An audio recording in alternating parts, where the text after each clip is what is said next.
A paz do Senhor, meus irmãos, tudo bem? Que a graça e a misericórdia do Senhor esteja com você. Estamos começando mais um subsídio da Escola Bíblica Dominical aqui no canal Boas Notícias. Eu sou o pastor Moisés Vieira e já vou agradecendo a você pelo carinho de estar conosco, nos acompanhando nos nossos subsídios. Estamos no primeiro trimestre de 2023, já na nossa segunda lição dessa temática tão importante sobre avivamento. Aviva a tua obra, o chamado das Escrituras ao quebrantamento e ao poder de Deus. E hoje é a lição de número 2, o avivamento no Antigo Testamento, lição para 8 de janeiro de 2023. Você sabe o que é avivamento? Você que serve a Deus, é um crente que congrega assiduamente e tem se esforçado na obra do Senhor, você se sente avivado? Ou você acha que a chama já não está mais ardendo como antes, o fervor já não é mais o mesmo e que talvez você precise melhorar? Bom, nesta lição de hoje, vamos fazer uma panorâmica sobre o avivamento no período do Antigo Testamento e nas lições para frente vamos embasar em vários textos o avivamento para os dias atuais. Mas hoje, esse é o tema, o assunto, o avivamento no Antigo Testamento, e diz assim o texto áureo. Então disse, eis que eu faço concerto, farei diante de todo o teu povo maravilhas que nunca foram feitas em toda a terra, nem entre gente alguma. Êxodo 34, 10, parte A. Diz assim a verdade prática. A Bíblia revela que Deus responde ao seu povo com muitos avivamentos, como resposta às orações e súplicas.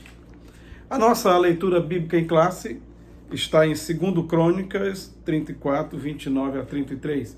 Segundo livro das Crônicas dos Reis de Judá e Israel, capítulo 34, versículos 29 ao 33, e diz: Então o rei convocou e ajuntou todos os anciãos de Judá e Jerusalém. E o rei subiu à casa do Senhor com todos os homens de Judá, e os habitantes de Jerusalém, e os sacerdotes, e os levitas, e todo o povo, desde o maior até o menor. E ele leu aos ouvidos deles todas as palavras do livro do concerto que se tinha achado na casa do Senhor.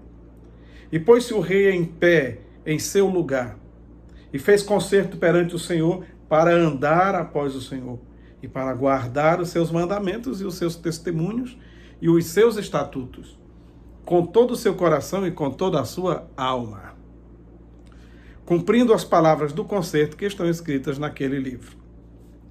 32. E fez estar em pé a todos quantos se acharam em Jerusalém e em Benjamim, e os habitantes de Jerusalém fizeram conforme o concerto de Deus, do Deus de seus pais. E Josias tirou todas as abominações de todas as terras que eram dos filhos de Israel. E a todos quantos se acharam em Israel, obrigou a que com tal culto servissem ao Senhor, seu Deus, Senhor seu Deus.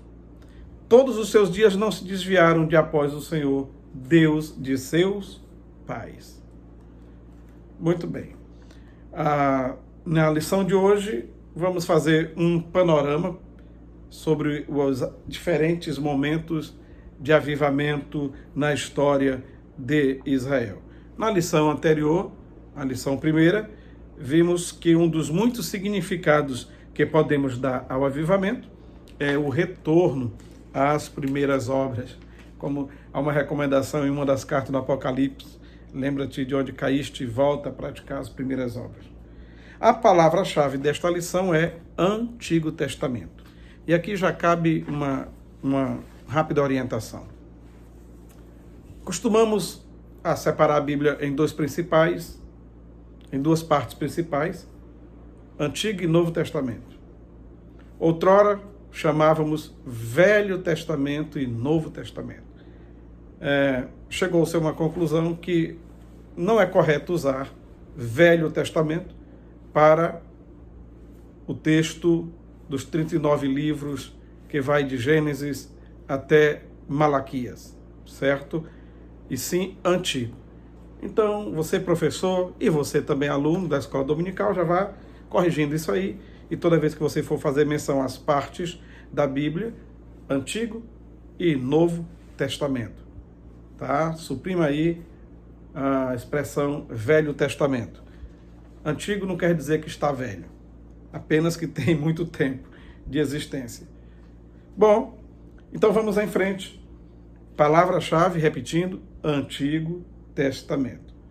Na introdução diz: houve momentos em que o povo israelita deixou-se levar por práticas estranhas que provocaram a ira de Deus e consequente punição da nação. Quando essa situação parecia não ter saída, um homem ou uma mulher de fé levantava-se de maneira humilde e quebrantada, buscando a Deus e confessando os pecados do povo. Então, o Altíssimo ouvia as orações e enviava do céu um avivamento, como chuva serôdia. Registros como esse, no Antigo Testamento, fundamentam o ensino desta lição. Vamos ver aqui no primeiro tópico, panorama dos avivamentos no Antigo Testamento. O avivamento no tempo de Moisés. Por volta de 1500, Moisés nasceu. E agora, depois dos 80 anos de idade, é convocado por Deus para tirar o povo do Egito e foi preciso toda uma ação de Deus para os próprios israelitas acreditarem em Moisés e também para que o faraó liberasse o povo, e você já conhece a história. Então, por volta de 1400, o povo estava na caminhada para a Terra Prometida em pleno deserto e Deus deu os mandamentos, as leis, o Pentateuco, certo? E esse povo que nasceu e cresceu no Egito, conheceram a forma de culto dos egípcios, viram como que eram os deuses do Egito e eles agora precisavam se desintoxicar de tudo aquilo, de toda aquela cultura. Então, o período dos 40 anos também serviu para isso. Porém, por causa das suas murmurações, não chegaram à Terra Prometida. Dos mais de 600 mil homens acima dos 20 anos de idade que foram contados, e aí contando com aqueles que não foram somados, né? Mulheres, crianças e mais uma mistura de gente, há quem arrisque dizer que era em torno de 2 milhões de pessoas pelo deserto. Tudo bem. Desse total, só entrou na Terra Prometida 3 pessoas. 3 pessoas? Exatamente. 3 pessoas. Josué, Caleb, dos que foram contados, Josué e Caleb, e o sacerdote Eleazar, que não foi contado porque os levitas, Deus disse para não contar. E ele era descendente de Arão e entrou também. Dos contados, 2, Caleb e Josué. E dos que não foram contados, somente um, Eleazar. Muito bem. E agora esse povo, durante a caminhada, aprendeu sobre a lei de Deus, a vontade de Deus, o culto a Deus, como agradar a Deus, servir a Deus, construir um templo que montava e desmontava a tenda da congregação para simbolizar a presença de Deus.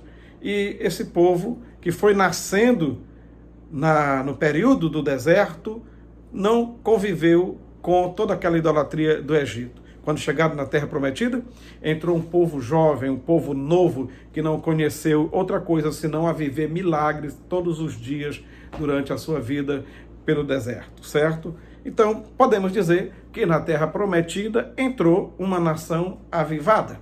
Avivada porque todos os incrédulos, desobedientes, teimosos e idólatras ficaram para trás pelas areias do deserto. Então, repetindo, só 3 daquela geração que saiu, entrou. O restante todo nasceu durante o período dos 40 anos. Entrou uma nação jovem, uma nação que só sabia quem era o Senhor Deus Jeová, o Deus provedor, o Deus que tudo faz, o Deus que faz sair água da rocha e que manda maná do céu, que faz o seu povo vencer as guerras. Entrou esse povo na Terra Prometida, entrou o povo que destruiu Jericó e tomou posse, um povo avivado. Porém, não demorou muito tempo, chegou o período de decadência espiritual e o povo se arrependia, chorava e clamava, Deus levantava um juiz e depois que melhorava as coisas, novamente se esqueciam de Deus, iam para a taca, se arrependiam, clamavam, Deus levantava outro juiz e foi nesse período que que surgiram Sansão, surgiu Gideão, Débora e tantos outros na história dos hebreus aí no livro de Juízes. E chegou o tempo de Samuel. Agora, por volta do ano de 1140, houve um avivamento no tempo de Samuel. Depois da morte do sacerdote Eli e dos seus 2 filhos, Hofni e Finéias, eles agora sentiram um impacto muito grande pelo que aconteceu com a arca que foi tomada pelos filisteus e pela derrota do exército de Israel. E uma das noras de Eli estava grávida, entrou em trabalho de parto, foi complicado, ela também morreu. E agora o povo ficou sem seu principal sacerdote, o sumo sacerdote, sem os 2 sacerdotes, e ainda uma derrota numa batalha. Nesse momento, aquele Samuel, que desde criança já estava por lá servindo a Deus, entra no cenário, convocando o povo ao arrependimento, a uma mudança de vida, e houve novamente um avivamento em toda a nação de Israel e durante todo o período do ministério do sacerdote e juiz Samuel. Tá? O tempo passa e chegou agora o período do rei Josias, mas antes que Josias entrasse em cena, teve o rei Ezequias, rei de Judá, e seu filho Manassés, e depois da morte de Manassés, entrou seu filho também, mas mataram ele, e depois de um futuro incerto chegou Josias. O Ezequias foi aquele que orou a Deus durante a enfermidade, que Deus disse que ele iria morrer, e ele suplicou a Deus, pediu misericórdia, deu Deus mais 15 anos para ele. Mas antes isso não tivesse acontecido, pois foi nesse período desses 15 anos que nasceu Manassés, um dos piores reis de Israel, e tão profano que chegou a passar seus filhos pelo fogo em oferenda a demônios. Nasceu no período dos 15 anos, que Deus deu a mais para Ezequias. Mas tudo bem, Ezequias não tem culpa disso, de Manassés ter sido assim. Mas lá na frente, no final, Manassés se arrependeu, Deus usou de misericórdia para com ele e não deixou que a invasão de países vizinhos, de reis vizinhos, acontecesse no seu reinado. Não que Deus tirou a sentença, Deus só adiou. O filho dele, após a morte de Manassés, Amon, reinou, mas infelizmente ele fez também coisas ruins, mas não se arrependeu e não se humilhou diante de Deus. Seus servos o mataram e o povo declarou Josias rei em seu lugar, e Josias era ainda um menino. Então, por volta do ano 620, diante desse momento incerto, Josias realizou uma verdadeira reforma espiritual na nação. Tanto derrubando os altares, que eram altares onde se faziam o culto aos ídolos mortos, que tanto desagrada a Deus, restituiu o verdadeiro culto, mas também resolveu reformar o templo, e na reforma do templo o livro foi achado, o livro da lei que há muito tempo não era lido, não era praticado, não era ensinado. E o Josias entendeu que precisavam guardar aqueles mandamentos. Com isso, com a leitura do livro e a consequente prática dos seus ensinos, houve um avivamento aí no período do reinado de Josias, certo? E ele mesmo ficou à frente das ações para levar o povo de volta aos pés do Senhor. A situação espiritual era tão decadente que até o livro da lei havia se perdido no templo. No templo tinha um armário, assim como nas sinagogas. Ninguém conduzia com essa facilidade que temos hoje de pegar a Bíblia e levar a Bíblia para casa, e ter no celular, em volumes pequenininhos, ou de estudo como essa aqui, e carregar a Bíblia. Precisava-se de um camelo para carregar o Antigo Testamento, porque eram rolos em pergaminhos grandes, e carregar mais de 20 pergaminhos não dava nos braços. Então, era necessário um animal para carregar, um jumento ou um camelo. Por isso, também era guardado lá. E por outro motivo, não era fácil ter uma cópia de pelo menos um rolo do Antigo Testamento. Não era fácil. Só pessoas de um poder aquisitivo muito alto tinham, porque pagavam os escribas para reproduzir. Então, o armário lá no templo, onde ficava guardado os rolos principalmente nesse caso aí, o Antigo Testamento. Se perdeu, perdido dentro da casa de Deus. Era como uma dracma perdida dentro de casa. O culto não estava acontecendo mais, o templo também estava fechado, estava rachado, estava cheio de goteira, ninguém congregava, os sacerdotes não faziam sua função. Espiritualmente, o templo era a cara de Israel. Era a cara da religião da nação, era a cara da espiritualidade do povo. Aquele templo acabado, rachado, gotejando, abandonado, sujo, cheio de teia de aranha, representava também o estado espiritual do povo.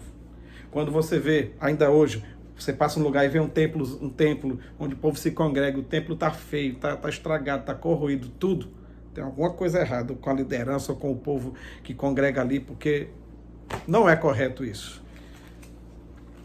Quando a gente é avivado, a gente tem amor pelas coisas de Deus e pelo lugar onde a gente congrega para servir ao Senhor, naquela congregação local. Certo? Muito bem. Então, o Altíssimo usou a reforma do rei Josias para conduzir o povo a um novo avivamento espiritual.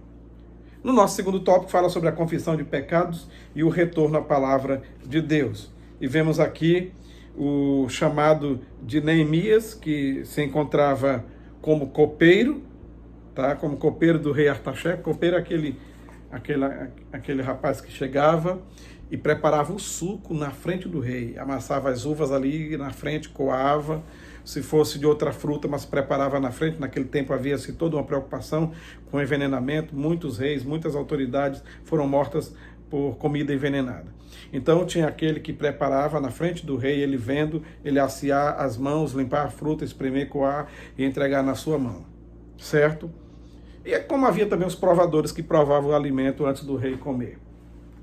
E o Neemias estava exercendo essa função e orou durante 4 meses com grande lamentação, como diz Neemias 1:4, por causa da situação da nação, do templo, dos muros de Jerusalém, a situação espiritual, e ele resolveu confessar os pecados do povo e se incluiu nesse pacote, tá? E entendemos que a confissão dos pecados é a condição indispensável para viver um verdadeiro avivamento espiritual. E aí, por volta do ano 445 a.C., iniciou-se um poderoso avivamento na história de Jerusalém pós-exílio, naquele período que Neemias foi como liderança política para a reconstrução da cidade, e Esdras foi como liderança sacerdotal, eclesiástica, por assim falar, tá? Para cuidar da parte espiritual do povo. Então, Esdras e Neemias, os dois, enquanto um cuidava da política e da organização da cidade, o outro estava cuidando de ensinar o povo a palavra de Deus, ensinar e explicar direitinho para o pessoal. E aí a gente já a deixa para o outro tópico, o terceiro, o avivamento e a palavra. A palavra de Deus corrige, toda ela é proveitosa para ensinar, corrigir, redarguir e tudo mais, para que a gente seja perfeito e perfeitamente pronto para toda boa obra. Então a palavra de Deus corrige. No Novo Testamento há um padrão de culto a Deus, de decência e ordem. Como diz o apóstolo Paulo: que fareis, pois, irmãos? Quando vos ajuntais, cada um de vós tem salmo, tem doutrina, tem revelação, tem língua, tem interpretação. Faça-se tudo para a edificação. Tudo para edificação. 1 Coríntios 14, 26.